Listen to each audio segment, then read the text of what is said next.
ಮೂಡಿ ಬಂದಿರುವಂಥ ಅಮೃತಮಯ ಕಲಶ ರೂಪದ ಕಾವ್ಯಗಳ ಮೇಲೆ ರಾಜಮಲ್ಜಿ ಪಾಂಡೆಯವರು ಬರೆದಿರುವ ಬಾಲಬೌಧಿನಿ ಟೀಕೆ ಸ್ವಾಧ್ಯಾಯ ನಡೆದದ್ದೇ ಇದೆ. ನಿರ್ಜರ ಅಧಿಕಾರದ 18ನೇ ಕಲಶಿದರೆ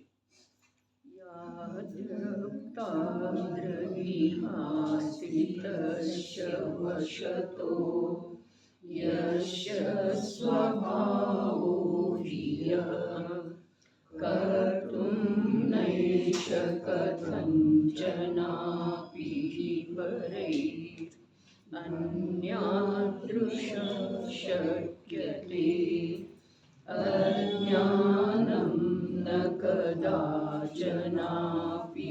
ಭವೇತ್ ಜ್ಞಾನಂ ಭವತ್ ಸಂತತಂ ಜ್ಞಾನಿನ್ಮುಕ್ಷ್ವಪರಾಪರಾಧಜನಿತೋ ನಾಸ್ತಿಹ ಬಂಧಸ್ತವ. ಸಮ್ಯಕ್ ದೃಷ್ಟಿ ಜೀವನು ಪರಿಣಾಮದಿಂದ ಶುದ್ಧನಿದ್ದಾನೆ. ಆದಾಗ್ಯೂ ಪಂಚೇಂದ್ರಿಯ ವಿಷಯಗಳನ್ನು ಭೋಗಿಸುತ್ತಾನೆ. ಆ ವಿಷಯಗಳನ್ನು ಭೋಗಿಸುತ್ತಿರುವಾಗ ಕರ್ಮಗಳ ಬಂಧವಾಗುತ್ತದೆಯೋ ಅಥವಾ ಇಲ್ಲವೆಂದು ಯಾರೋ ಪ್ರಶ್ನೆ ಮಾಡಿದ್ದಾರೆ. ಅದರ ಸಮಾಧಾನವು ಕರ್ಮಗಳ ಬಂಧವಿಲ್ಲ ಎಂಬುದಾಗಿದೆ.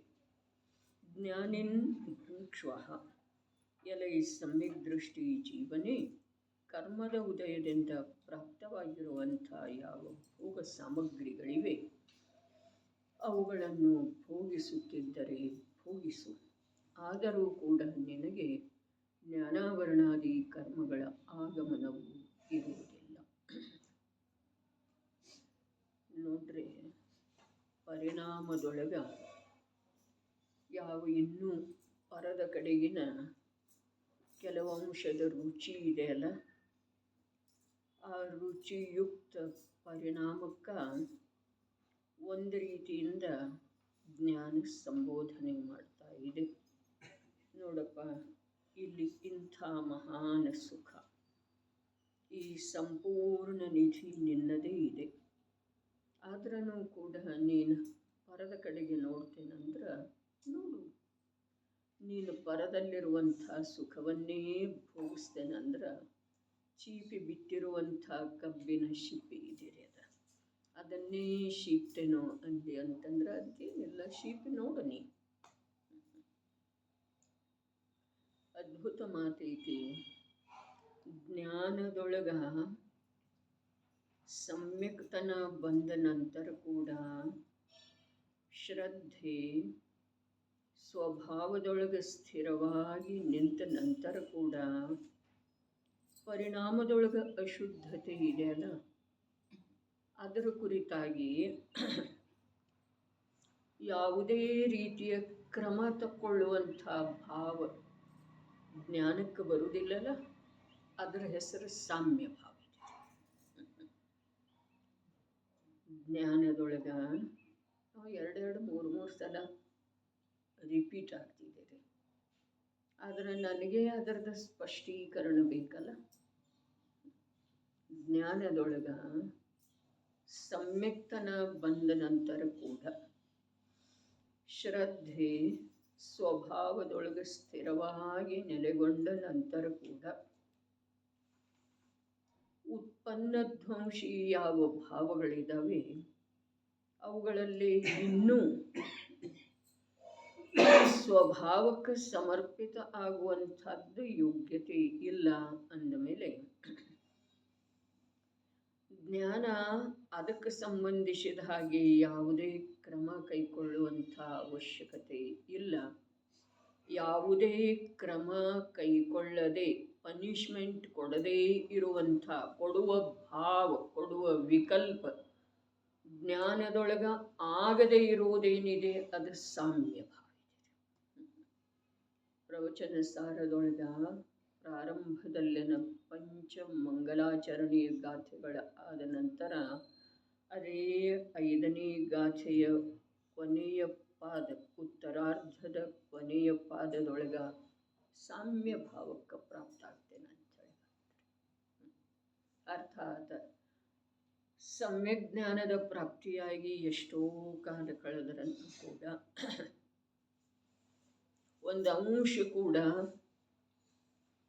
ಪರದ್ರವ್ಯ ಮತ್ತು ಸ್ವಭಾವದಿಂದ ಭಿನ್ನ ಸ್ವತಂತ್ರ ಇರುವಂಥ ಭಾವ, ಪರಭಾವ, ಅವುಗಳನ್ನು ತನ್ನ ಸ್ವಭಾವದ ಜೊತೆಗೆ ಏಕರೂಪ ಮಾಡದೇ ಇರುವಂಥ ಪರಮ ಯೋಗ್ಯತೆ ಜ್ಞಾನದೊಳಗೆ ಬಂದು ಬಿಟ್ಟಿದೆ.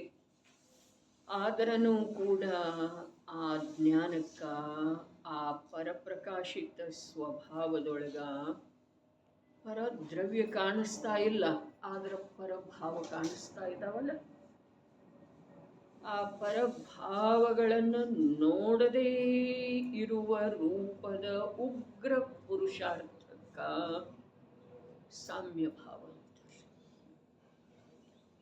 ಅದನ್ನು ಭಗವಾನ್ ಕುಂದ ದೇವ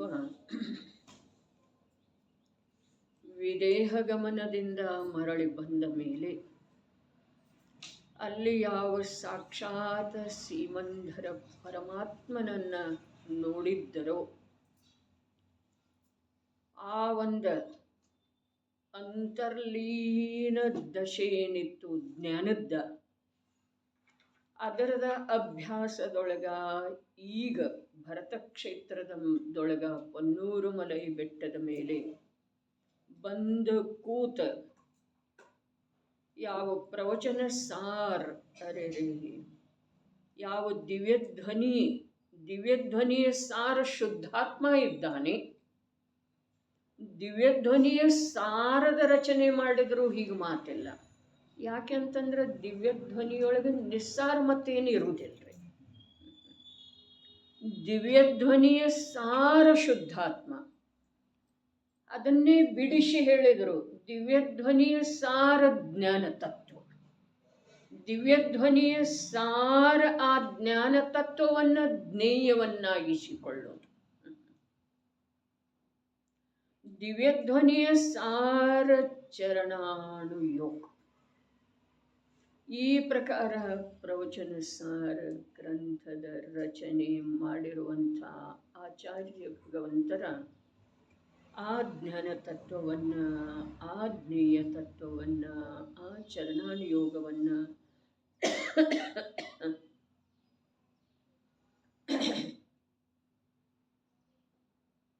ಹೇಳುವಾಗ ಕೂಡ ಸಾಮ್ಯ ಭಾವದೊಳಗೆ ಮುಂದುವರಿತಾ ಇರ್ತೀವಿ. ಯಾವ ಪ್ರಕಾರ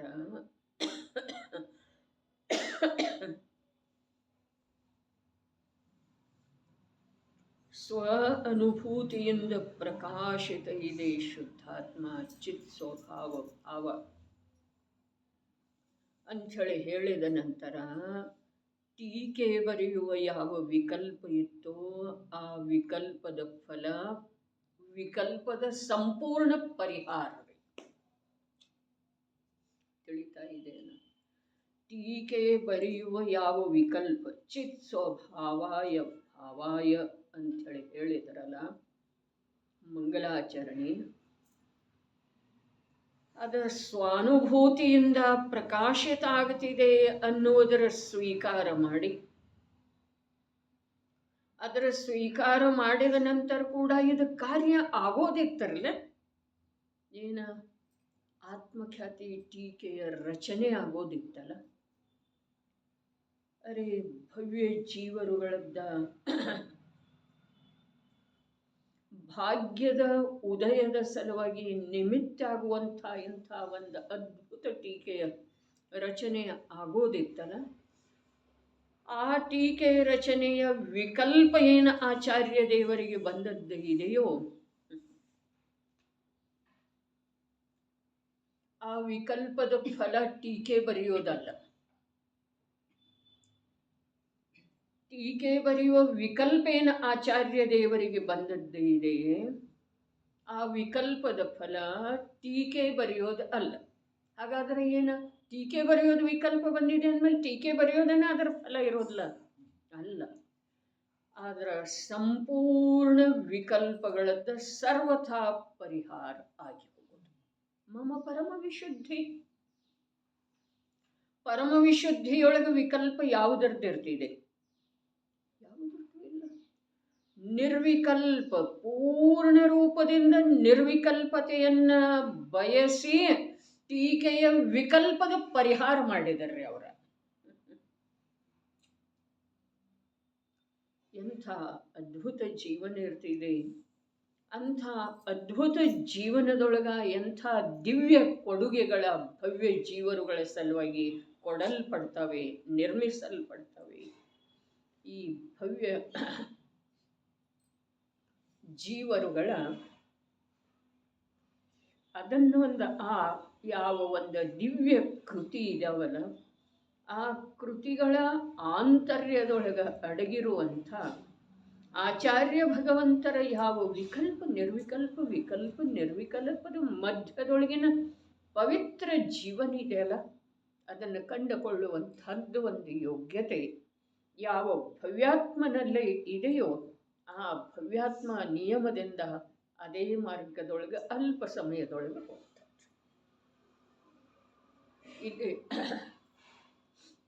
ಇದೆಲ್ಲ ಹೇಳಿದ್ದ ಯಾವುದರ ಸಲುವಾಗಿ? ಭೋಗಿಸ್ತಿದ್ರ ಭೋಗಿಸ್ಲಿ. ಎಲ್ಲ ಈ ಸಮ್ಯಕ್ ದೃಷ್ಟಿ ಜೀವನೆ ಸಂಬೋಧನೆ ಅಂಥದ್ದು ಇದೆ. ಎಲ್ಲ ಈ ಸಮ್ಯಕ್ ದೃಷ್ಟಿ ಜೀವನೇ ಕರ್ಮದ ಉದಯದಿಂದ ಪ್ರಾಪ್ತವಾಗಿರುವಂಥ ಸಾಮಗ್ರಿಗಳನ್ನು ಭೋಗಿಸೋದು ನಿನಗೆ ಅನಿವಾರ್ಯ ಇಲ್ಲ. ಇದೇನ? ಇಲ್ಲ. ಯಾಕೆ ಅಂತಂದ್ರೆ ಈ ನಿಧಿಯ ಪರಿಚಯ ಆದದ್ದಿದೆಯಲ್ಲ, ಆ ಕರ್ಮೋದಯ ಜನಿತ ಸಾಮಗ್ರಿಗಳ ಅರ್ಥಾತ್ ಭಾವಗಳದ್ದ ಅನುಭವ ಮಾಡೋದು ಅಥವಾ ಆ ಭಾವಗಳ ರೂಪವಾಗಿ ಪರಿಣಮನ ಮಾಡೋದು. ಅರೆ ಹಿಂದಿನ 2-3 ಕಲಶದಿಂದ ಏನು ಹೇಳ್ತಾ ಇದ್ದಾರಲ್ಲ, ಸಮ್ಯಕ್ ದೃಷ್ಟಿ ಜೀವ ಭೋಗಿಸ್ತಾನೆ ಕೂಡ ಏನ ಪಂಚೇಂದ್ರಿಯ ವಿಷಯ ಸಾಮಗ್ರಿಗಳು. ಅವು ಭೋಗಿಸುವುದರಿಂದ ಅವು ಇದಾವೆ ಅಂದಮೇಲೆ ಅವು ಭೋಗಿಸ್ತಾನೆ. ಇದನ್ನೆಲ್ಲ ಏನು ಹೇಳಿ ಬಂದರಲ್ಲ, ಇದರದೆಲ್ಲ ತಾತ್ಪರ್ಯ ಇಷ್ಟ ಇದೆ. ಈ ನಿಧಿ ಪ್ರಾಪ್ತ ಆದ ನಂತರ ಕೂಡ ನಿನ್ನಲ್ಲೇ ದುರ್ಬಲತೆ ಇದೆಯಲ್ಲಪ್ಪ. ಇಷ್ಟೊಂದು ಐಶ್ವರ್ಯದ ನಿಧಿ, ಸಮಗ್ರ 3 ಲೋಕದ ಪ್ರಭು ಆಗುವಂಥ ಒಂದು ನಿಧಿಯನ್ನ ನಿನಗೆ ಕೊಟ್ಟರೂ ಕೂಡ ನೀನು ಪುಣ್ಯದ ದಾಸ ಆಗ್ತಾ ಇದೆಯಲ್ಲಪ್ಪ. ನೀ ಪರಪದಾರ್ಥ, ಅರೇ ಪರಪದಾರ್ಥ ಅಂದ್ರೆ ಧನಕನಕಾದಿ, ಮನೆ, ವೈಭವ, ಆರೋಗ್ಯ ಇದು ಅಲ್ಲ. ಆದ್ರೆ ವೀತರಾಗದೇವು ಶಾಸ್ತ್ರ ಗುರುವಿನ ಕಡೆಗೆ ನೀನು ಆಕರ್ಷಿತ ಆಗ್ತಾ ಇದ್ದೀಯಲ್ಲ, ಅವರುಗಳಿಂದ ಪ್ರಾಪ್ತ ಮಾಡಿಕೊಳ್ಳಬೇಕಾದಂಥ ಯಾವ ಸುಖ ನಿಧಿ ಇದೆಯೋ ಅದು ನಿನಗೆ ಸುಲಭ ಪ್ರಾಪ್ತ ಆದ್ರೂ ಕೂಡ ಮತ್ತೆ ನೀನು ಆ ಕಡೆ ಹೋಗ್ತಾ ಇದ್ದೀಯಲ್ಲ. ಆದ್ರೂ ಕೂಡ ನೀನು ಹೋದ್ರೂ ಕೂಡ ನಿನಗೆ ಬಂಧ ಆಗೋದಿಲ್ಲ ನೋಡಿ. ನಿನಗಾಗೋದಿಲ್ಲ ಅಲ್ಲ, ಅದಕ್ಕಾಗೋದಿಲ್ಲಲ್ಲ, ಅದಂತೂ ದುಃಖ ಬಹುಶಃ ಹೋಗ್ತಿದ್ದಾರೆ. ನಿನಗಾಗೋದಿಲ್ಲ ಅರ್ಥಾತ್ ಜೀವನಿಗಾಗೋದಿಲ್ಲ. ಜ್ಞಾನ ಹೇಳ್ತಾ ಇದೆ, ಪರಿಣಾಮದ ಮಾತು ಹೇಳ್ತಾ ಇದೆ, ಜೀವದ ನಿರ್ದೋಷತೆಯನ್ನು ಸಾಬೀತು ಮಾಡ್ತಾ ಇದೆ. ಎಂಥ ಅದ್ಭುತ ಜೀವನ! ಯಾರು ಬೇಕಾಗಿದ್ದಾರೆ ಹೊರಗಿನವರು? ಮಾತ್ರ ಜ್ಞಾನ ಇದೆ, ಜ್ಞಾನದ ಎದುರಿಗೆ ಧ್ರುವ ನಿಧಿ ಇದೆ, ಮತ್ತು ಯಾವ ಚಂಚಲತೆ ಮಾಡುವಂಥ ಪರ್ಯಾಯ ಇದೆ. ಆ ಪರ್ಯಾಯ ತನ್ನಷ್ಟಕ್ಕೆ ತಾನೇ ತನ್ನ ಚಂಚಲತೆಯ ಫಲವನ್ನು ಭೋಗಿಸ್ತಿದೆ. ಯಾವ ಪ್ರಕಾರ ಅಕ್ಷಯ ಚಕ್ಷುವಿನಲ್ಲಿ ಬಂತಲ್ಲ, ಮುನಿರಾಜರಿಗೆ ಆಹಾರದ ವಿಕಲ್ಪ ಇರುವುದಿಲ್ಲ, ಆಹಾರದ ಅವಶ್ಯಕತೆ ಅವರಿಗೆ ಇರುವುದಿಲ್ಲ. ಆದರೂ ಕೂಡ ಯಾವುದಕ್ಕೆ ಅವಶ್ಯಕತೆ ಇದೆಯಲ್ಲ ಅದೇ ಗಮನ ಮಾಡ್ತಿದೆ ನಗರದ ಕಡೆಗೆ. ಅದು ಗಮನ ಮಾಡ್ತಿದೆ, ಅದರಿಂದ ಯಾವ ದುಃಖ ಆಗ್ತಿದೆ ಅದನ್ನು ಅದುವೇ ಭೋಗಿಸ್ತಿದೆ. ಬಂತಲ್ಲ ಅಲ್ಲಿ ಕಥನರೇ, ಎಂಥ ಸ್ಪಷ್ಟವಾದಂಥ ಭೇದ ಜ್ಞಾನದ ಕಥನೆ ಇದೆ ರೀ. ಅದ ಯಾವುದಕ್ಕೆ ಆಹಾರ ಬೇಕಲ್ಲ ಅದು ಗಮನಾಗಮನದ ಶ್ರಮ ವಹಿಸ್ತಿದೆ. ಅದರಿಂದ ಆತ್ಮನಿಗೆ ಯಾವ ಶ್ರಮನೂ ಇಲ್ಲ, ಆ ಆಹಾರ ಗ್ರಹಣದಿಂದ ಆತ್ಮನಿಗೆ ಯಾವ ಸುಖನೂ ಇಲ್ಲ. ಅದು ಸುಖದ ಕಲ್ಪನೆ ಮಾಡ್ತಿದೆ, ಅದರ ಸಲುವಾಗಿ ಶ್ರಮ ವಹಿಸ್ತಿದೆ. ಬೇಕಾದ್ರೆ ಅದಕ್ಕೆ ಸುಖ ಆದ್ರೆ ಆಗ್ತಿರಬಹುದು, ಅದರ ಶ್ರಮ ಅಂತೂ ನಿಶ್ಚಿತವಾಗಿ ಆಗ್ತಿದೆ. ಸುಖ ಆದರೆ ಆಗ್ತಿರ್ಬೋದು, ಅದರ ಶ್ರಮ ಅಂತೂ ನಿಶ್ಚಿತ. ಸುಖ ಅದಕ್ಕೇನಾಗೋದಿದೆ, ಅನುಕೂಲ ಆದರೆ ಆಗ್ತಿರಬಹುದು, ಅದರ ಶ್ರಮ ಅಂತೂ ನಿಶ್ಚಿತ. ಅದೇ ಮಾತನ್ನ ಇಲ್ಲಿ ಆತ್ಮನಿಗೆ ಅನ್ವಯಿಸಿ ಹೇಳಿದ್ರ, ಎಲೈ ಸಮ್ಯಕ್ ದೃಷ್ಟಿ ಜೀವನೆ, ಸಂಬೋಧನೆ ಯಾವುದಕ್ಕಿದೆ? ಆ ಭಾವಕ್ಕಿಲ್ರಿ, ಆ ಭಾವಕ್ಕಿಲ್ಲ. ಯಾವುದ ಸಾಮಗ್ರಿಗಳು ಉಪಭೋಗ ಮಾಡ್ತಾ ಇದೆಯಲ್ಲ, ಉತ್ಪಾದವೇ ರೂಪದ ಭಾವ, ಅದಕ್ಕೆ ಸಂಬೋಧನೆ ಇಲ್ಲ. ಜೀವನಿಗಿದೆ ರೀ, ಜೀವನಿಗೆ ಸಂಬೋಧನೆ ಇದೆ. ಎಲೈ ಸಮ್ಯಕ್ ದೃಷ್ಟಿ ಜೀವನೆ. ನೋಡ್ರಿ ಅಲ್ಲ, ಕರ್ಮದ ಉದಯದಿಂದ ಪ್ರಾಪ್ತವಾಗಿರುವಂಥ ಯಾವ ಭೋಗ ಸಾಮಗ್ರಿಗಳಿವೆ ಅವುಗಳನ್ನು ಭೋಗಿಸುತ್ತಿದ್ದರೆ, ಭೋಗಿಸವ್ರು ಯಾರ್ರಿ? ಆ ಭಾವನ ಭೋಗಿಸ್ತಿದ್ದೇನೆ, ಜೀವ ಭೋಗಿಸ್ತಾನ್ರಿ. ಜೀವನ ಭೋಗಿಸಲ್ಲ, ಭಾವ ಯಾಕೆ ಭೋಗಿಸ್ತಿದೆ? ಸಂವೇದನೆ ಯಾರಿಗೆ ಆಗ್ತಿದೆ? ಜೀವನಿಗೇನ ಆಗ್ತಿದೆಯಲ್ಲ. ನೀ ಸಮ್ಯಕ್ ದೃಷ್ಟಿ ಇದ್ದೆ, ಅಂಥ ಭಾವ ನಿನ್ನಲ್ಲೇ ಆಗ್ತಾ ಇದೆ. ಆ ಭಾವವನ್ನು ನೀ ಭೋಗಿಸ್ತಿದ್ರೆ ಭೋಗಿಸು. ಆದ್ರೂ ಕೂಡ ನನ್ನ ಕಾರ್ಯ ಇಂಥದ್ದು ಇದೆಯಲ್ಲ, ನನ್ನ ಕಾರ್ಯದಿಂದ ಜ್ಞಾನಾವರಣ ಮೊದಲಾದ ಕರ್ಮಗಳ ಬಂಧ ಆಗುವುದಿಲ್ಲ, ನಿನಗಾಗುವುದಿಲ್ಲ.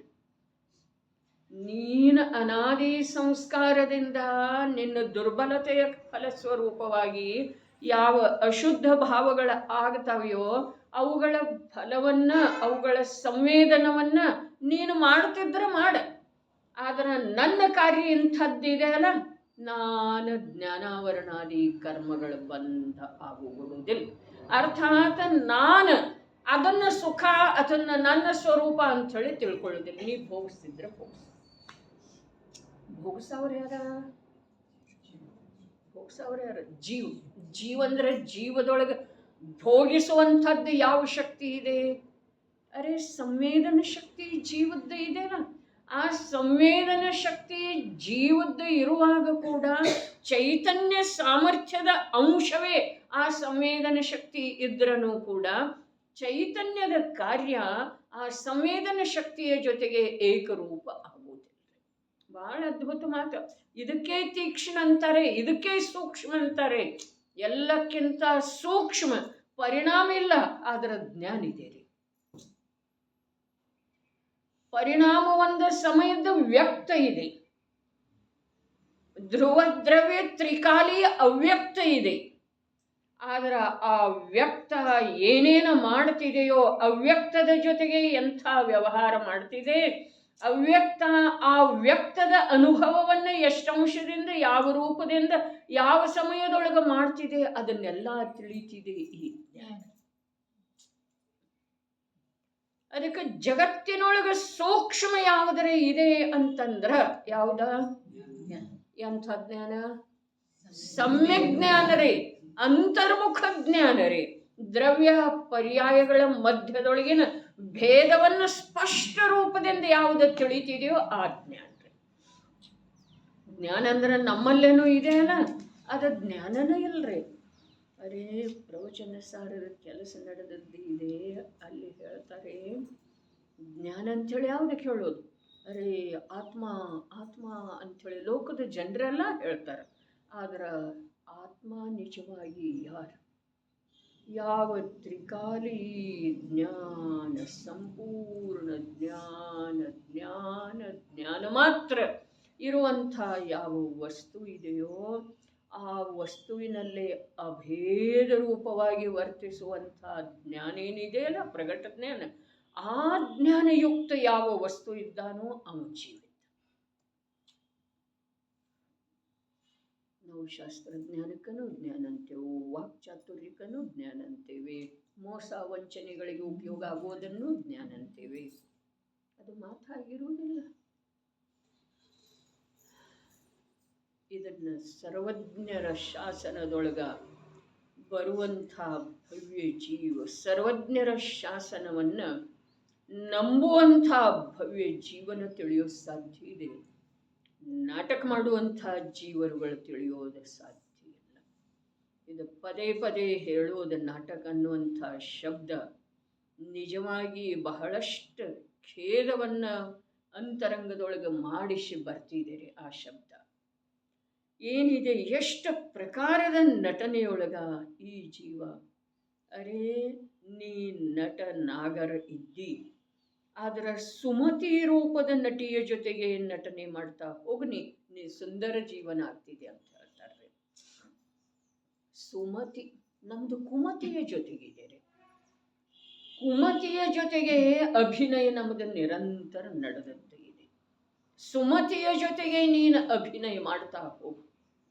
ಅದನ್ನು ಯಾರು ತಿಳಿತಾರೋ, ಯಾರು ನೋಡ್ತಾರೋ, ಯಾರು ಪ್ರಶಂಸೆ ಮಾಡ್ತಾರೋ, ಅದರಲ್ಲಿ ಯಾವ ಪ್ರಕಾರದ ನಿನಗೆ ಅಭಿಲಾಷೆನ ಆವಾಗ ಉಳಿಯೋದಿಲ್ಲ. ನಿರಂತರ ಪರಸನ್ಮುಖ ದೃಷ್ಟಿ ಇರುವುದರಿಂದ ಈ ಜೀವಕ್ಕೆ ಧರ್ಮದ ಸಲುವಾಗಿ ಕೂಡ ಪರರಿಗೆ ತೋರಿಸೋದನ್ನೇ ಇದೆ. ಪರರ ಕಡೆಯಿಂದ ಅದಕ್ಕೆ ಸಮ್ಮತಿ ಪ್ರಾಪ್ತ ಮಾಡಿಕೊಳ್ಳೋದಿದೆ, ಅನುಮೋದನಾ ಪ್ರಾಪ್ತ ಮಾಡಿಕೊಳ್ಳೋದಿದೆ. ಧ್ಯಾನದ ಬಗ್ಗೆ ನೀವೇನು ಹೇಳ್ತೀರಿ? ರೆಕಾರ್ಡ್ ಮಾಡಿ ಒಯ್ಯವ್ರಿದ್ದಾರೆ.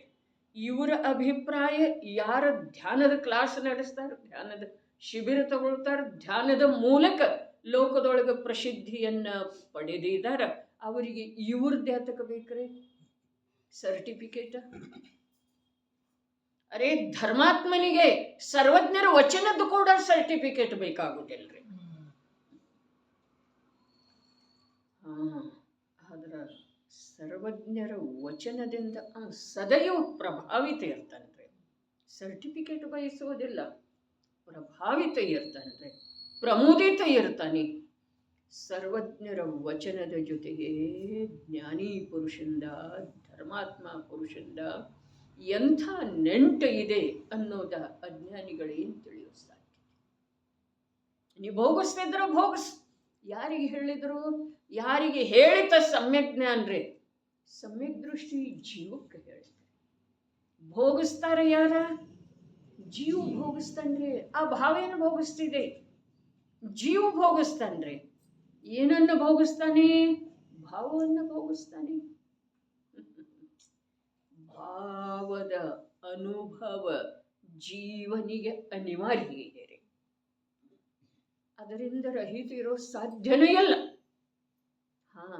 ಅದರ ಜೀವದೊಳಗ ಒಂದು ಜ್ಞಾನವೆನ್ನುವಂಥ ಅಸಾಧಾರಣ ಶಕ್ತಿಯನ್ನ ಭಿನ್ನ ಮಾಡಿ ಜೀವ ಭೋಗಿಸೋದನೇ ಇಲ್ಲ ಅಂತ ಹೇಳಿ ಹೇಳಿದ್ದಾರೆ. ಮತ್ತು ಭೋಗಿಸ್ತಾರೆ ಯಾರ? ಎಷ್ಟು ಅದ್ಭುತ ರೀ! ಇದನ್ನ ತಿಳ್ಕೊಳ್ಳಿಕ್ಕೆ ಎಷ್ಟು ನೀರು ಬೇಕ್ರಿ ಒಳಗ. ಈಗ ಭೋಗಿಸ್ತಾರೆ. ಭಾವವನ್ನ ಭೋಗಿಸದೇ ಇರೋದು ಸಾಧ್ಯನೇ ಇಲ್ಲ. ಜೀವದಲ್ಲಿ ವಿಕಾರಿ ಭಾವ ಆಗಿದೆ ಮತ್ತು ಜೀವ ಭೋಗಿಸೋದಿಲ್ಲ, ಈಗ ಸಾಧ್ಯನೇ ಇಲ್ಲ. ಆದರೆ ಸಮ್ಯಕ್ ದೃಷ್ಟಿ ಜೀವ ಭೋಗಿಸೋದನೇ ಇಲ್ಲ. ಯಾವುದರಿಂದ? ಜ್ಞಾನದಿಂದ. ಆ ಜೀವವನ್ನೂ ಬೇರೆ ತಿಳಿದ ಅಂಥೇಳಿ ಎಷ್ಟು ದಿವಸದಿಂದ ಬರ್ತಾ ಇದೆ. ಟೇಬಲ್ ಮೇಲೆ ಇಟ್ಟು ನೋಡೋದಿದೆ, ಕೆಳಗೆ ನೆಲದ ಮೇಲೆ ಇಟ್ಟು ನೋಡುವ ಅವಶ್ಯಕತೆ ಇಲ್ಲ. ಸಹಜ ಕಾಣಿಸಬೇಕಲ್ಲ. ಕೆಳಗಂದ್ರೆ ಮತ್ತೆ ಹೀಗೆ ಕತ್ತು ಮಾಡಬೇಕಾಗ್ತಿದೆ. ಟೇಬಲ್ ಮೇಲೆ ಇಟ್ಟು ನೋಡೋದು ಏನ? ಪರ್ಯಾಯ ದ್ರವ್ಯ. ನೋಡೋರು ಯಾರ? ಜ್ಞಾನ. ದ್ರವ್ಯಾರ್ಧ ತಂದು, ಪರ್ಯಾಯಾರ್ಧ ತಂದು ನೋಡೋರು ಯಾರ? ಜ್ಞಾನ. ಅಜ್ಞಾನಿ ನೋಡ್ಬಹುದೇನ? ನಾವು ನೋಡ್ಬಹುದೇನ? ಆಗಮದ ಆಧಾರದಿಂದ ನೋಡ್ಬಹುದು, ಆಗಮದ ದಿವ್ಯ ಪ್ರಭೆಯೊಳಗೆ ನೋಡ್ಬಹುದು, ಪ್ರಕಾಶದೊಳಗ. ಆದ್ರೆ ನಮಗೆ ಸಮಯ ಇಲ್ಲಲ್ಲ. ನಾವು ಪರ್ಯಾಯದೊಳಗನ ಮುಗ್ಧದೇವ್ರಿ. ನಾವು ಪರ್ಯಾಯದೊಳಗನ ಧರ್ಮವನ್ನಿಸ್ತಾ ಇದ್ದೇವೆ. ಆ ಪರ್ಯಾಯ ಪರನಾಶ್ರಯ ಮಾಡಿದ್ದೇ ಇದೆ, ಭಗವಂತನ ಆಶ್ರಯ ಮಾಡಿದ್ದಿದೆ, ಜಪತಪಾದಿಗಳ ಆಶ್ರಯ ಮಾಡಿದ್ದೇ ಇದೆ. ಅರೆ ಸ್ವಾಧ್ಯಾಯ ಮತ್ತು ಪೂಜೆಯೊಳಗೆ ಎಷ್ಟು ವ್ಯತ್ಯಾಸ ಇದೆ! ಏನಿದೆ ರೀ? ಪೂಜೆ ಮಾಡ್ತೀರೇನಿಲ್ರಿ? ಪೂಜೆ ಬೇರೆ, ಅಭಿಷೇಕ ಬೇರೆ. ನೀವು ಅಭಿಷೇಕ ಮಾಡ್ತೀರಿ, ಅಷ್ಟವಿಧಾರ್ಚನೆ ಮಾಡ್ತೀರಿ? ಅಷ್ಟವಿಧಾರ್ಚನೆ ಮಾಡೋದು ಮತ್ತು ಸ್ವಾಧ್ಯಾಯ ಮಾಡೋದು ಇವು ಎರಡೂ ಶುಭ ಭಾವ ಇದಾವೋ ಅಥವಾ ಏನದವ್ರಿ? ಪಟ್ ಹೇಳ್ಬೇಕ್ರಿ. ಎರಡೂ ಶುಭ ಭಾವನೆ ಅದಾವ್ರಿ. ಎರಡೂ ಶುಭ ಭಾವನೆ ಇದ್ರೂ ಕೂಡ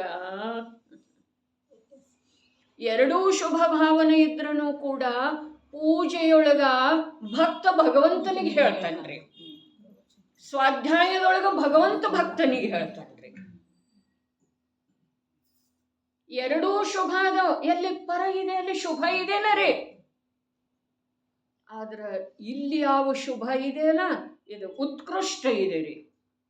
ಪೂಜೆ ಮಾಡುವ ವೇಳೆದೊಳಗೆ ಯಾವ ಶುಭ ಇದೆಯಲ್ಲ ಇವು ಹೇಳ್ತಾ ಇರ್ತಾನೆ, ಪ್ರಭು ನೀ ಮೂರು ಲೋಕದ ಅಧಿಪತಿ ಇದ್ದಿ, ನೀ ಜ್ಞಾತಾ ಇದ್ದಿ, ನಿನ್ನ ಜ್ಞಾನದೊಳಗೆ ಯಾವುದೂ ಅವ್ಯಕ್ತ ಉಳಿದಿಲ್ಲ, ನನ್ನ ಎಲ್ಲಾ ಭಾವಗಳ ನಿನಗೆ ತಿಳಿತಾ ಇದ್ದಾವೆ, ನಾನು ಅನುಭವಿಸಿದ ದುಃಖವನ್ನೆಲ್ಲ ನೀನು ತಿಳಿದಿದ್ದಿ.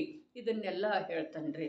ಇದನ್ನ ಹೇಳುವೆಳೆದೊಳಗ ಅವನಿಗೆ ತನ್ನ ಮಹಿಮೆ ಇದೆಯೇನು? ಭಗವಂತಂದ್ರೆ ಭಗವಂತಂದ ಇದೆ, ನಿಜವಾಗಿ ಭಗವಂತಂದ ಇದೆ ರೀ.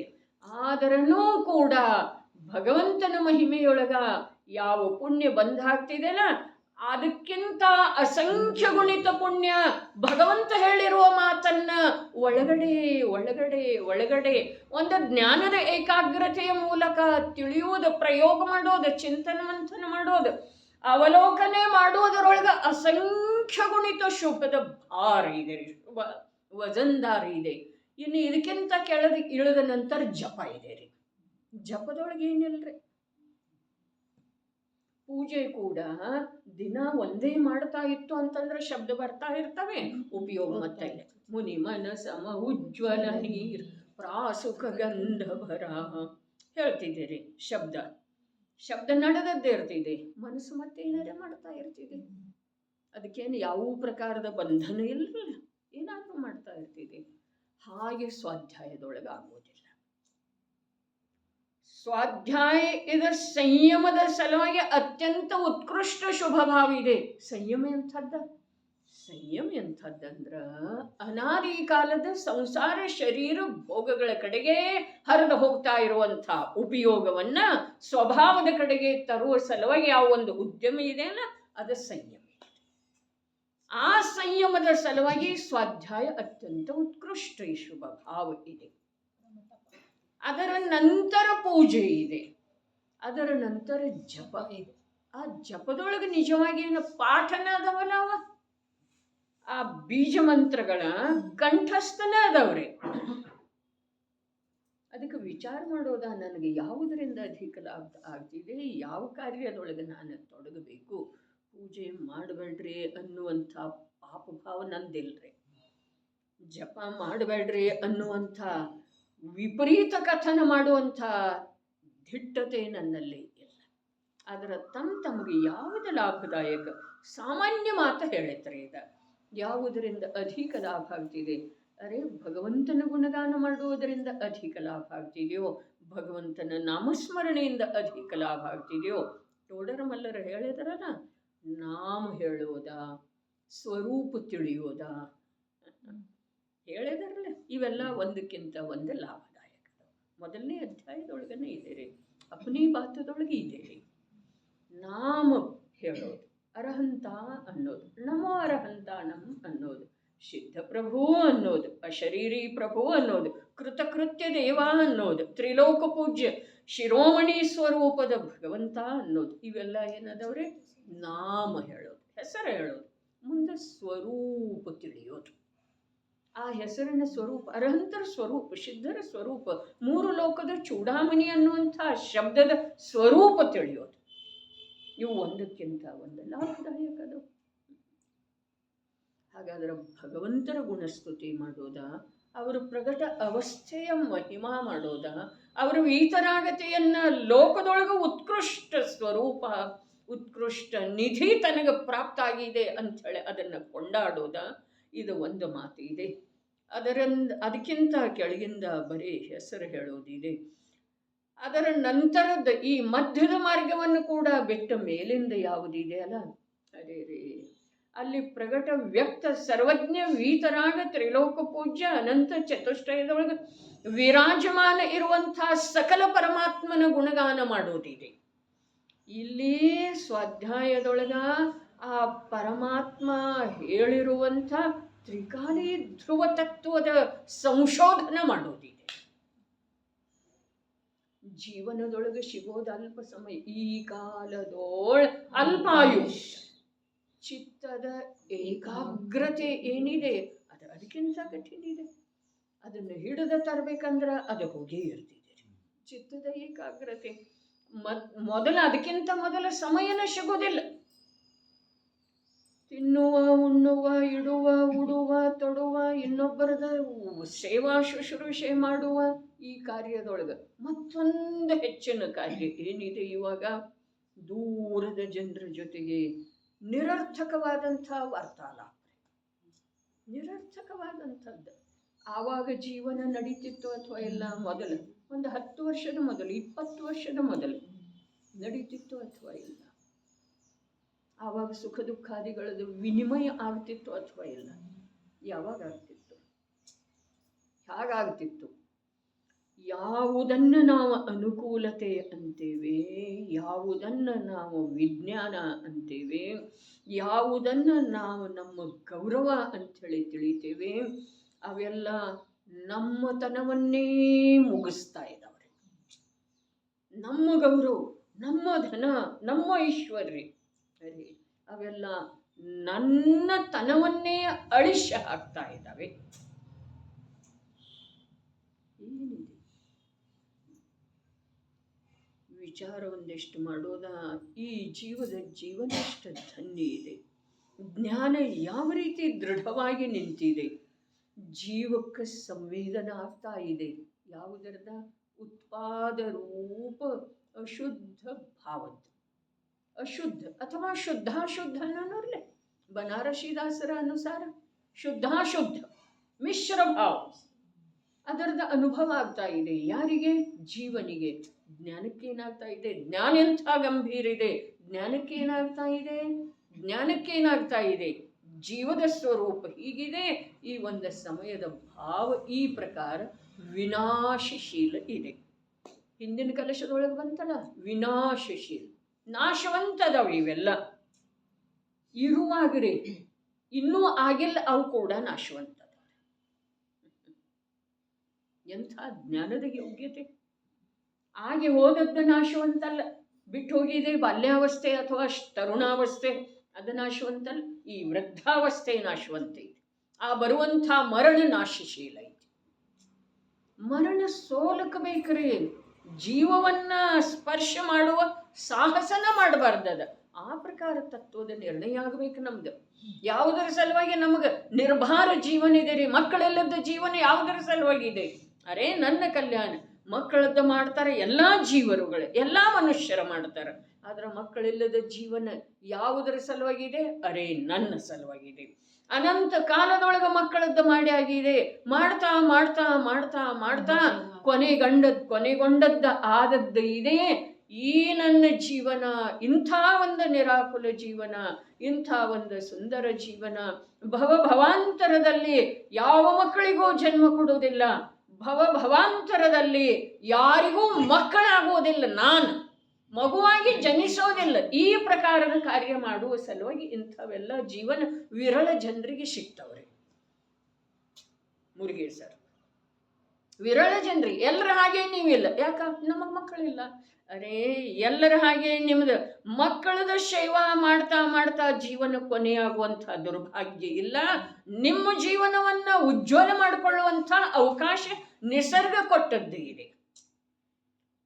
ಆದ್ರೆ ಅದನ್ನು ಒಂದು ವೇಳೆ ನಿರರ್ಥಕ ಮಾಡಿಕೊಂಡ್ರಿ, ಅದನ್ನು ಒಂದು ವೇಳೆ ಸಂಸಾರ ಶರೀರ ಭೋಗದ ಸಲುವಾಗಿ ಖರ್ಚು ಮಾಡಿದಿರಿ, ಅದನ್ನು ಒಂದು ವೇಳೆ ನಿಶ್ಚಿಂತವಾಗಿ ಆ ಯಾವ ನಿರ್ದ್ವಂದ್ವ ತತ್ವ ಇದೆಯೋ, ಜ್ಞಾತ ಸ್ವಭಾವ ಇದೆಯೋ, ಅದನ್ನು ಕಂಡುಕೊಳ್ಳುವ ಸಲುವಾಗಿ ನಿರಂತರದ ರುಚಿ, ನಿರಂತರದ ಉದ್ಯಮ ಮಾಡಲಿಲ್ಲ ಅಂತಂದ್ರೆ ಪುನಃ ಮತ್ತೆ ಪರದ ಸೇವೆ ಮಾಡುವಂಥದ್ದನ್ನ ಭಾಗ್ಯ ಸಿಗೋದ್ರೆ. ಹಿಂದೊಮ್ಮೆ ಏನೋ ಹೇಳಿದ್ದಿತ್ತಲ್ಲ ಸುಧಾತಾಯಿ, ಅದು ಹಿಂದೆ ಹೇಳೋದು. ಈಗ ಬಂತದ ಭಾಗ್ಯದ ಮಾತದಿಂದ ಮಕ್ಕಳೆಲ್ಲವ್ರದ ಜೀವನದ ಮೇಲಿಂದ ಬಂತು. ಏನು ಹೇಳಿತ್ತು? ವಿಧವೇ ಜೀವನದೊಳಗ ಅವು ಹೇಗೆ ನೆನಪಿರ್ತಾವೆ? ಏನು ಹೇಳಿತ್ತು ಹೇಳ್ರಿ?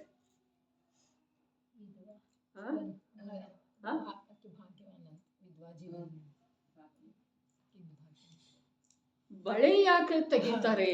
ಗಾಜಿನ ಬಳೆ ಯಾಕಿಲ್ಲ? ಚಿನ್ನದ ಬಳೆ ಯಾಕೆ ಹಾಕ್ತಾರೆ? ಯಾಕಮ್ಮ ಗೊತ್ತಿಲ್ಲ. ಯಾರಿಗೆ ಹೇಳೋದು? ನಾನು ನೀವು ಚರ್ಚೆ ಮಾಡೋದು. ಹಿಂದೆ ನೋಡ್ತಾರದ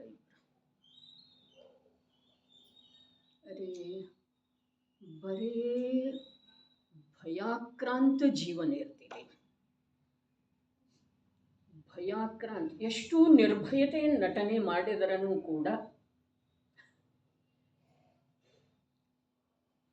ಎಷ್ಟು ನಿರ್ಭಯತೆಯ ನಟನೆ ಮಾಡಿದರನೂ ಕೂಡ ಪ್ರತಿಯೊಂದು ಕರ್ತವ್ಯ ಹೇಗಿರ್ತಿದೆ, ಭಯಾಕ್ರಾಂತ ಇರ್ತಿದೆ. ಒಡೆದು ಹೋಗುವಂಥದ್ದು ಕರ್ತವ್ಯ. ಗಾಜಿನ ಬಳೆ ಒಡೆದು ಹೋಗ್ತಿದೆ. ಆ ಪತಿಯ ವಿಯೋಗ ಆಗಿ ಹೋದ ನಂತರ ಜೀವನ ಸುಂದರ ಇರ್ತಿದೆ, ನಿರ್ಮಲ ಇರ್ತಿದೆ. ಮಾಡುವಂಥ ಕಾರ್ಯ ಎಲ್ಲ ಚಿನ್ನದ ಹಾಗೆ ಶುದ್ಧ ಇರ್ತವೆ. ಕರ್ತೃತ್ವ ಕಾರ್ಯಗಳೆಲ್ಲ ಶುದ್ಧ ಇರ್ತವೆ. ಬರೇ ಭಯದ ಮಾತಿಲ್ಲ, ಮೋಹ ಬಿಟ್ಟು ಹೋಗೋದು. ಸಾಮಾಯಿಕ ಪಾಠದೊಳಗೆ ಬರ್ತಿದೆಲ್ಲ, ಅಗ್ನಿಯು ಮರಗಳ ಸುಡುವ ತೆರದಲ್ಲಿ ನಷ್ಟವಾಗಿರುವ ತಾನಾಗಿ. ಏನ? ಚಿಂತಾ, ಭಯ, ವಿಷಾದ. ಅವು ಮೂರು ಅದಾವಲ್ಲ, ಅವು ಗಾಜಿನ ಬಳೆ ಅದಾವ. ಒಡೆದು ಹೋಗ್ತವೆ. ಯಾವಾಗಲೂ ಚಿಂತೆಯೊಳಗೇನಿದೆ, ಭಯದೊಳಗೇನಿದೆ, ವಿಷಾದದೊಳಗೇನಿದೆ, ಮತ್ತು ಸ್ತ್ರೀ ಪರ್ಯಾಯದೊಳಗ ಇವೇ ಇರ್ತವೆ. ಯಶಸ್ವತಿ ಮಾತೆ ಆದಿದೇವರ ದೀಕ್ಷಾ ತಗೊಂಡು ಹೋದ ನಂತರ ಯಾವ ರೀತಿ ದಿವ್ಯ ಜೀವನ ನಡೆಸಿದಳು, ಪುರಾಣ ತೆಗೆದು ನೋಡಬೇಕಾಗ್ತಿದೆ. ಯಾವ ರೀತಿ ದಿವ್ಯ ಭವ್ಯ ಸುಂದರ ಜೀವನ ನಡೆಸಿದಳು. ಮತ್ತು ಯುದ್ಧದೊಳಗೂ ಕೂಡ ಒಂದು ವೇಳೆ ಮಧ್ಯದೊಳಗೆ ಬಂತು ಸಹಗಮನ ಪದ್ಧತಿ. ಅದರ ಮೊದಲು ಏನಿತ್ತು, ಈ ಅತ್ತಿ ಮಬ್ಬೆ ಮತ್ತು ಗುಂಡು ಮಬ್ಬೆ ಅಂಥೇಳಿ ಇಬ್ಬರು ಒಬ್ಬನನ್ನ ಮಾಡಿಕೊಂಡಿದ್ರು. ಗುಂಡು ಮಬ್ಬೆ ಏನು ಮಾಡಳು, ಪತಿಯ ಜೊತೆಗೆ ಸಹಗಮನ ಮಾಡಿದಳ್ರಿ. ಅತ್ತಿ ಮಬ್ಬೆ ಮಾಡಲಿಲ್ಲ.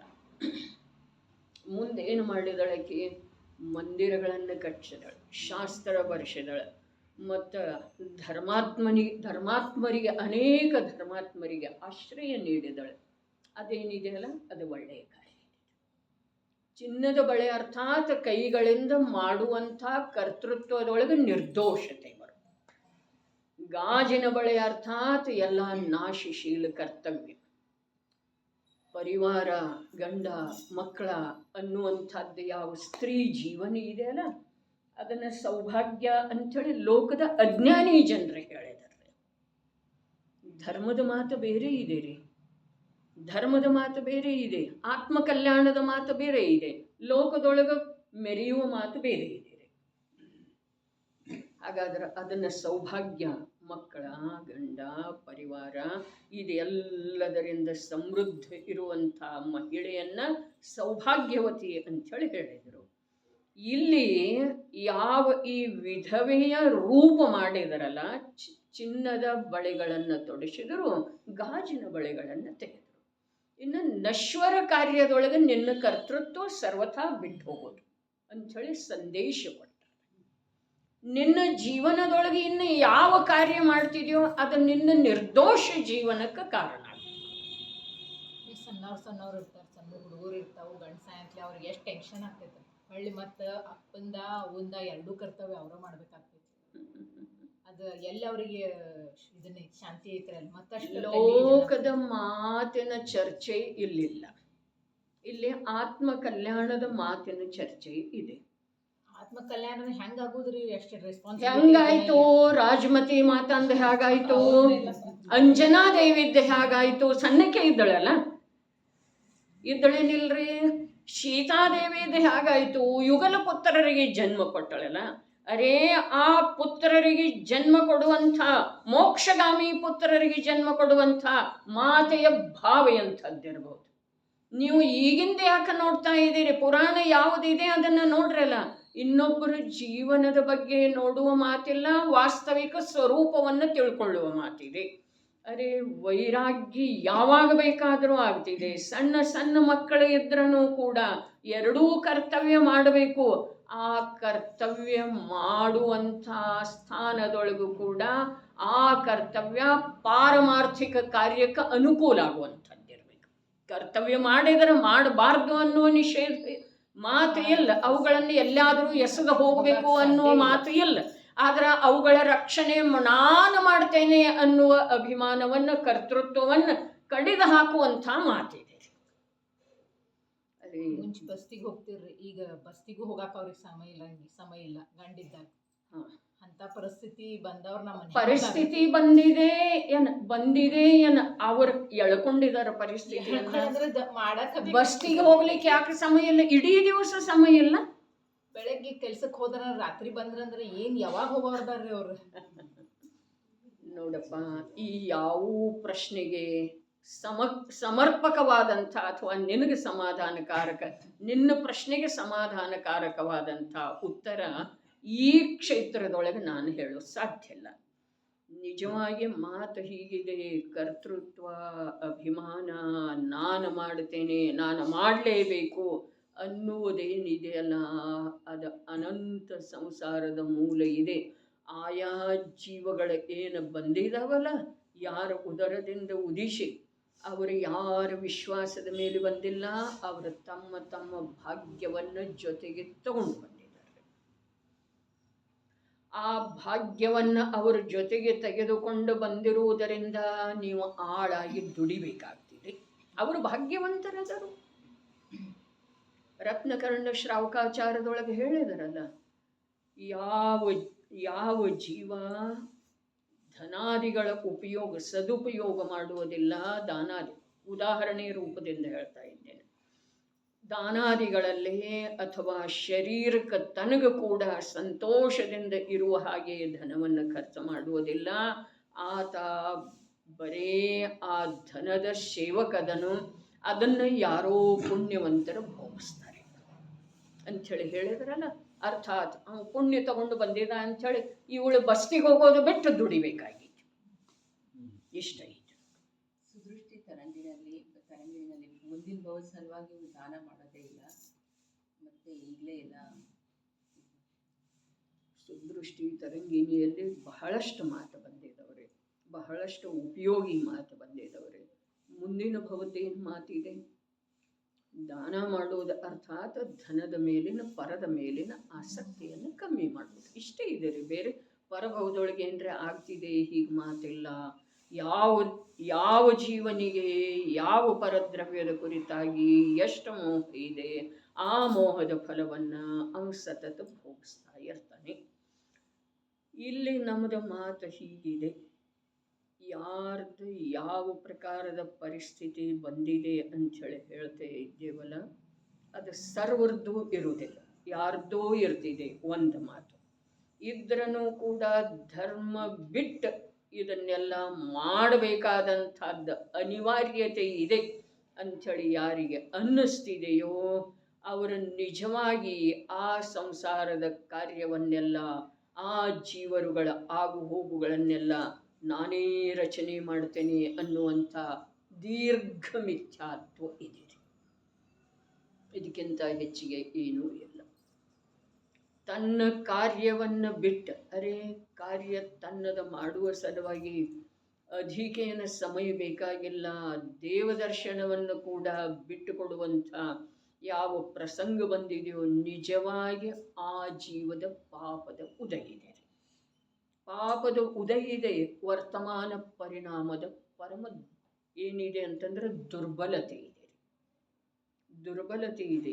ಮಂದಿರಕ್ಕನ ಹೋಗಬೇಕು ಹೀಗೆ ಮಾತೆಲ್ಲ, ಆದರೆ ಭಗವಂತನ ಹೇಳಿರುವಂಥ ತನ್ನ ಸ್ವರೂಪವನ್ನು, ಭಗವಂತರ ಹೇಳಿರುವಂಥ ತನ್ನ ಪೂರ್ವ ಪುಣ್ಯ ಪಾಪಗಳ, ಭಗವಂತರ ಹೇಳಿರುವಂಥ ವರ್ತಮಾನದ ಯಾವ ಪರಸನ್ಮುಖ ಅನಾದಿ ಕಾಲದ ದೃಷ್ಟಿ ಇದೆಯೋ ಅದರ ಜಟಿಲತೆಯ ಅಭ್ಯಾಸ ಮಾಡುವಂಥ ಕಾರ್ಯ ಯಾವ ಭವ್ಯ ಜೀವಿದನು ಅವನ ಜೀವನದೊಳಗೆ ನಿರಾತಂಕವಾಗಿ ನಡೀತಿದೆ. ನೋಡ್ರಿ, ತಮಗೆಲ್ಲ ಅನ್ನಿಸ್ತಿರ್ಬೋದು, ನನಗೆ ಜಿನವಾಣಿದ ಆಶ್ರಯ ಇತ್ತು, ನಂದು ಭವಿತವ್ಯ ಆಗಿತ್ತು ಅಂಥೇಳಿ ನಾನು ಇದರಲ್ಲೇನ ಉಳಿದೆನು ಅಂಥೇಳಿ ತಮಗೆ ಅನ್ನಿಸ್ತಿರ್ಬೋದು. ಅದರ ಸಲುವಾಗಿ ನಿಜವಾಗಿ ವರ್ತಮಾನದ ಪುರುಷಾರ್ಥ ಕೂಡ ಅತ್ಯವಶ್ಯಕ ಇದೆ, ಅತ್ಯವಶ್ಯಕ. ಇನ್ನೊಂದು ಮಾತು ಇದೆ, ಆಗಮದ ಮಾತು ಇದೆ, ಸಂಸಾರದೊಳಗೆ ಅನುಕೂಲತೆ ಪ್ರತಿಕೂಲತೆ ಕರ್ಮದ ಕಾರಣದಿಂದ ಆಗ್ತವೆ. ಜೀವನಿಗೆ ಸುಖ ಶಾಂತಿ ಪುರುಷಾರ್ಥದ ಕಾರಣದಿಂದ. ಜೀವನಿಗೆ ಸುಖ ಶಾಂತಿ ಜ್ಞಾನದಿಂದ ಪುರುಷಾರ್ಥದಿಂದ ಆಗ್ತಿದೆ. ಸಂಸಾರದೊಳಗೆ ಅನುಕೂಲತೆ ಪ್ರತಿಕೂಲತೆ ಅವ ಕರ್ಮದ ಕಾರಣದಿಂದ. ಮತ್ತು ಕರ್ಮ ಸದೈವ ಏಕ ಪ್ರಕಾರ ಇರುವುದಿಲ್ಲ.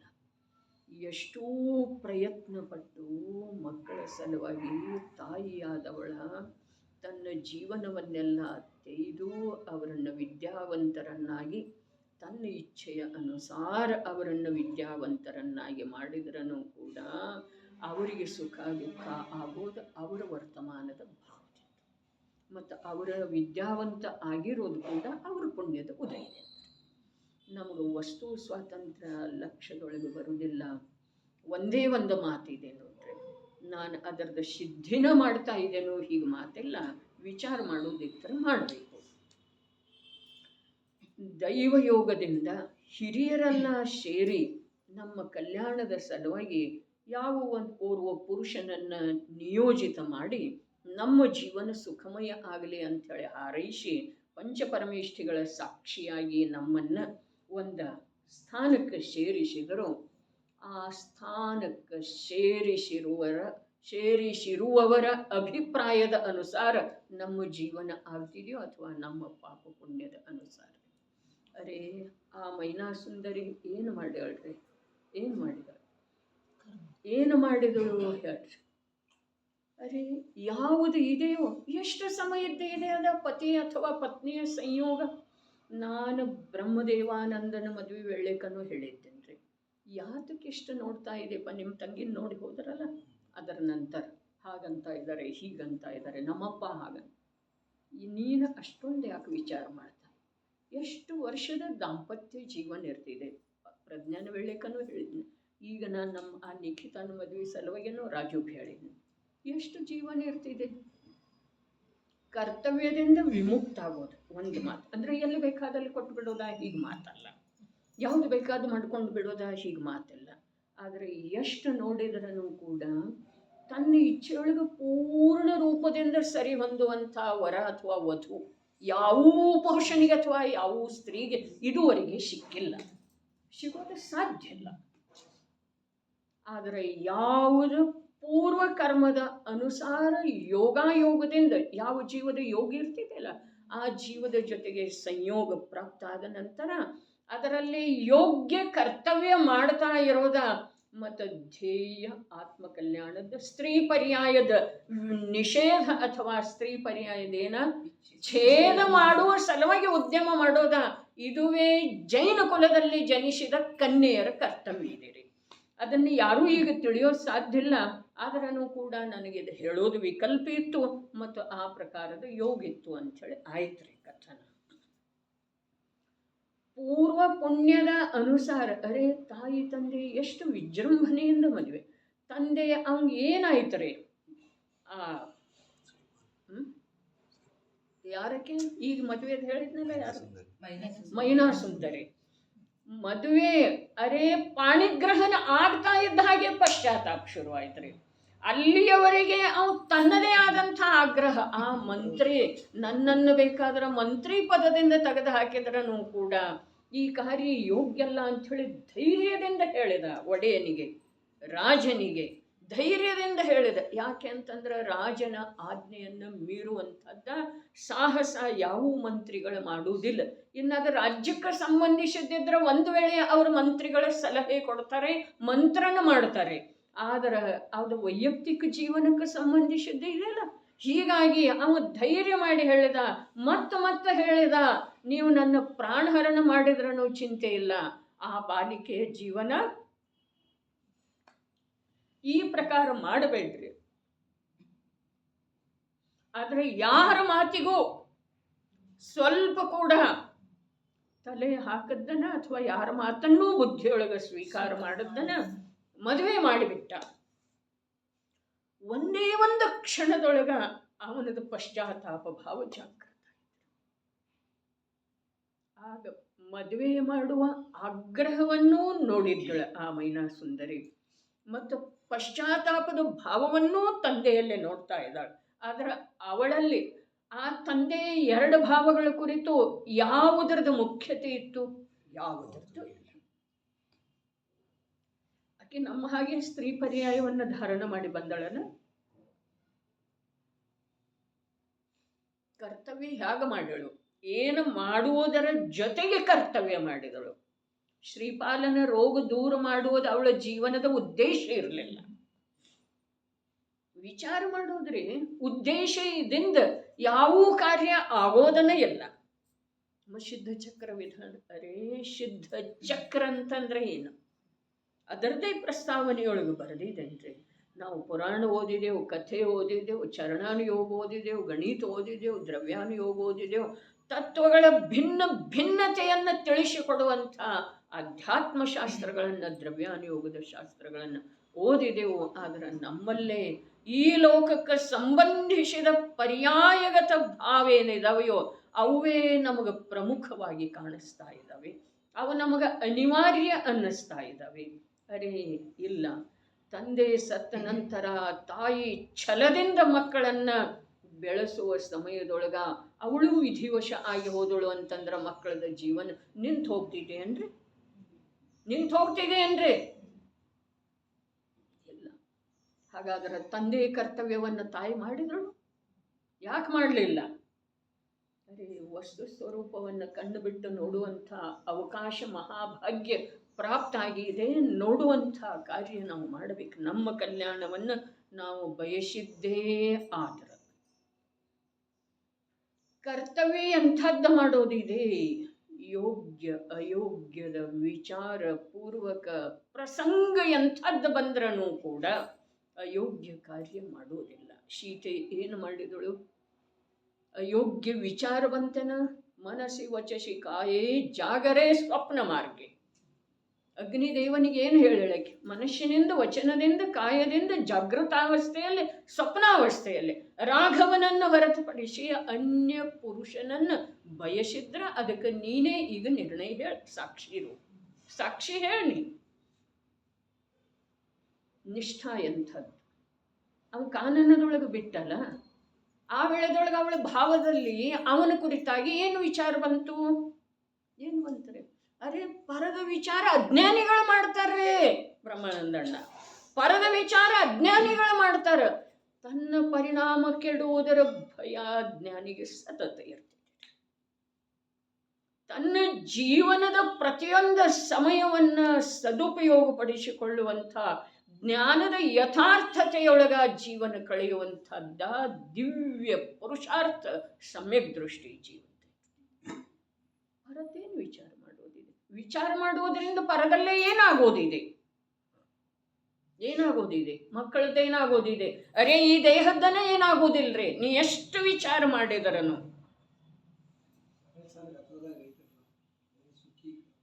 ದುಃಖೀಕರ್ತ, ಅರೆ ಆ ಗಾಥೆಗಳದ್ದ ನಿರಂತರ ಮನನ ಘೋಲನ ಬೇಕ್ರಿ. ನಾನು ಸುಖಿ ಮಾಡ್ತೇನೆ, ದುಃಖಿ ಮಾಡ್ತೇನೆ. ನನ್ನನ್ನು ಅನ್ಯರು ಸುಖಿ ಮಾಡ್ತಾರೆ, ದುಃಖಿ ಮಾಡ್ತಾರೆ. ನಾನು ಅನ್ಯರನ್ನು ಬದುಕಿಸ್ತೇನೆ, ನಾನು ಅನ್ಯರನ್ನು ಸಾಯಿಸ್ತೇನೆ. ಅನ್ಯರು ನನ್ನನ್ನು ಸಾಯಿಸ್ತಾರೆ, ಅನ್ಯರು ನನ್ನನ್ನು ದುಃಖಿ ಮಾಡ್ತಾರೆ. ಅದಕ್ಕೆ ಹೇಳ್ತಲ್ಲ, ಪುಣ್ಯ ಇರೋ ತನಕ ಯಾರೂ ಏನೂ ಮಾಡೋದು ಸಾಧ್ಯ ಇಲ್ಲ. ಪುಣ್ಯ ತೀರಿದ ನಂತರ ನೀರು ವಿಷ ಆಗ್ತಿದ್ದೀರಿ. ಯಾರೇ ಅದಕ್ಕೆ ಏನು ಮಾಡ್ಲಿಕ್ಕೆ ಬೇಕ್ರಿ? ನಮ್ಮನ್ನು ಸಾಯಿಸಲಿಕ್ಕೆ, ಕತ್ತರಿಸಲಿಕ್ಕೆ ಯಾರಾದರೂ ಬೇಕು? ಇಲ್ಲ. ನೀರು ವಿಷ ಆಗ್ತಿದೆ ಪುಣ್ಯ ತೀರದ ಮೇಲೆ. ಪುಣ್ಯ ಇರೋ ತನಕ ವಿಷ ಕೊಟ್ರೂ ಅದರ ಪ್ರಾಶನ ಆಗೋದಿಲ್ರಿ. ವಿಶ್ವಾಸ ಬೇಕು. ನಿನ್ನೆ ಒಂದು ವಿಶ್ವಾಸ ಮಾಡುವ ಮಾತು ಹೇಳಿರ್ತಾರೆ, ಏನ? ನನಗೇನೋ ಕಡಿಮೆ ಬೀಳುವುದಿಲ್ಲ, ಜಿನವಾಣಿಯ ಉಪಾಸನೆ ಮಾಡ್ರಿ. ಏನೋ ಕಡೆ ನನಗಲ್ಲ, ಯಾರು ಮಾಡ್ತೀರ ಅವರಿಗೆ ವಿಶ್ವಾಸ ಬೇಕ್ರಿ. ಅದೇ ಪ್ರಕಾರ ಇದು ವಿಶ್ವಾಸ, ಇದು ಕರ್ಮ ಸಿದ್ಧಾಂತದ ವಿಶ್ವಾಸ. ಏನ?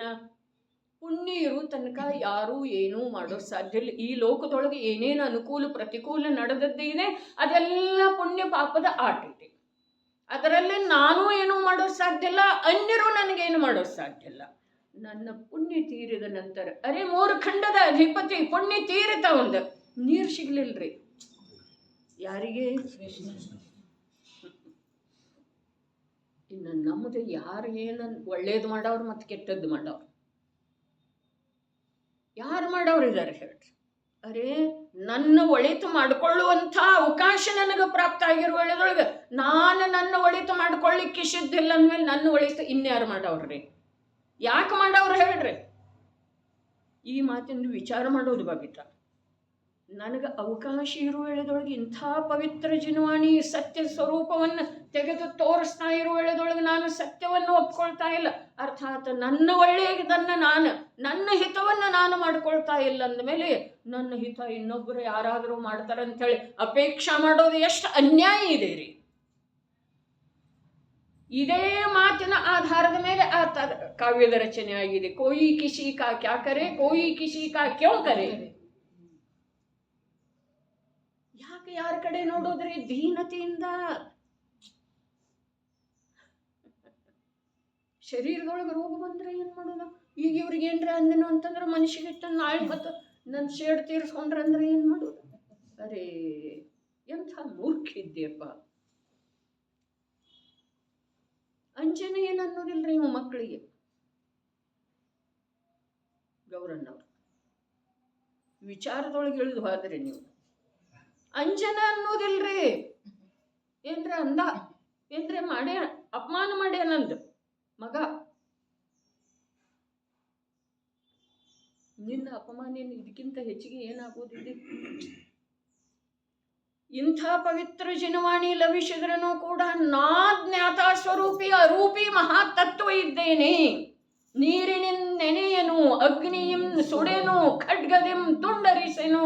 ಇಂಥ ತತ್ವ ಇದ್ದೇನೆ. ಇದರ ವಿಶ್ವಾಸ ನೀನು ಮಾಡ್ತಾ ಇಲ್ಲ. ಇದಕ್ಕಿಂತ ಅವಮಾನ ಮತ್ತೆ ನಿನ್ನದು ಇನ್ಯಾರು ಮಾಡೋಕೆ ಸಾಧ್ಯ ಇದೆ?